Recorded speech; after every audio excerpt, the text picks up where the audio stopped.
السلام عليكم ورحمة الله وبركاته. الحمد لله.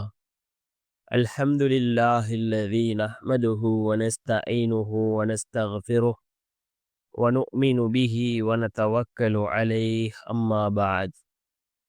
அன்பிற்குரிய அல்லாஹ்வின் நல்லடியார்களே, அன்பு சகோதரர்களே, நாம் தொடர்ச்சியாக பார்த்து வரக்கூடிய துஆக்களினுடைய திக்ருகளினுடைய தொகுப்பில் இன்று நாம் பார்க்க இருக்கின்ற விடயம் என்னவென்றால்,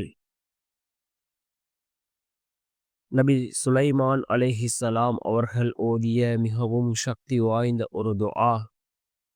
அந்த துஆவை ஓதுவதன் மூலமாக அல்லாஹினுடைய நேரடி உதவிகளை பெற்றுக்கொள்ளலாம்.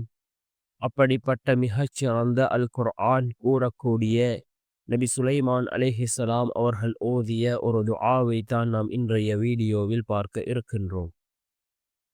அன்பார்ந்தவர்களே, அல்லாஹ்வின் நல்லடியார்களே, அல் குர்ஆனிலே ஏராளமான துஆக்கள் இருக்கின்றது. அதிலே நபிமார்கள் ஓதிய துஆக்கள் இருக்கின்றது, ரசூல்மார்கள் ஓதிய துஆக்கள் இருக்கின்றது, இறைநேசர்கள் ஓதிய துஆக்கள் இருக்கின்றது. இவ்வாறு ஏராளமானோர் ஓதிய துஆக்களை அல்லாஹ் தன்னுடைய குர்ஆனிலே குறிப்பிடுகின்றான். ஏற்கனவே நாம் பல நபிமார்கள் ஓதிய துஆக்கள், இறைநேசர்கள் ஓதிய துஆக்களை பார்த்திருக்கின்றோம். குகைவாசி இளைஞர்கள் ஓதிய அந்த துஆவை பார்த்திருக்கின்றோம். அதே போன்று நபி மூசா அலைஹிஸ்ஸலாம் அவர்கள் ஓதிய துஆ, அதே போன்று நபி இப்ராஹிம் அலைஹிஸ்ஸலாம் அவர்கள் ஓதிய துஆ என்று ஏராளமான நபிமார்கள் ஓதிய துஆக்களையும் அதனுடைய சிறப்புகளையும் நாம் பார்த்திருக்கின்றோம். அதே போன்றுதான் நபி சுலைமான் அலைஹிஸ்ஸலாம் அவர்கள் ஓதிய துஆ, ஏற்கனவே நாம் ஒரு துஆவை பார்த்திருக்கின்றோம். அதே போன்று இந்த துஆ மிகவும் முக்கியமான ஒரு துஆவாக இருந்து கொண்டிருக்கின்றது.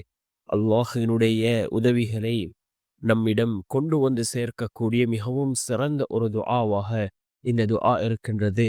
யக்கீனோடு இஹ்லாஸோடு நாம் இந்த துஆவை ஓதுவோம். நிச்சயமாக அல்லாஹ் நம்முடைய எல்லா நிலைமைகளையும் தீர்ப்படுத்தி தருவான்.